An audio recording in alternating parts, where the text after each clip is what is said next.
Hello दोस्तों, आज हम इस वीडियो में बात करने वाले हैं सुपरस्टार प्रवेश लाल यादव जी का आने वाला फिल्म तूफान के बारे में। दोस्तों, तूफान फिल्म का प्रोड्यूसर है रघुनंदन साहा जी, रमाकांत जी और रमेश सिंह जी। और दोस्तों, इस फिल्म का डायरेक्टर है रवि सिन्हा जी।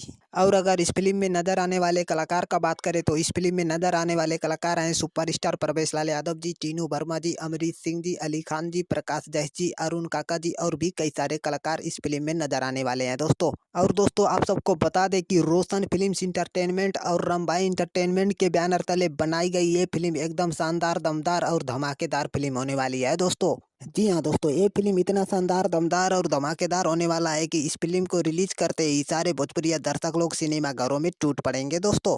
लेकिन दोस्तों, इस फिल्म को सिनेमा घरों में कब रिलीज किया जाएगा अभी तक हमें कोई जानकारी नहीं मिली है दोस्तों। लेकिन दोस्तों, फिर भी उम्मीद करते हैं कि इस फिल्म को बहुत जल्द सिनेमा घरों में रिलीज किया जाएगा दोस्तों। तो चलिए दोस्तों, इस वीडियो को यहीं पर खत्म करते हैं दोस्तों। अगर ये वीडियो हमारा आप सबको अच्छा लगा हो तो लाइक, कमेंट और सब्सक्राइब जरूर करिएगा दोस्तों। चलिए, धन्यवाद दोस्तों।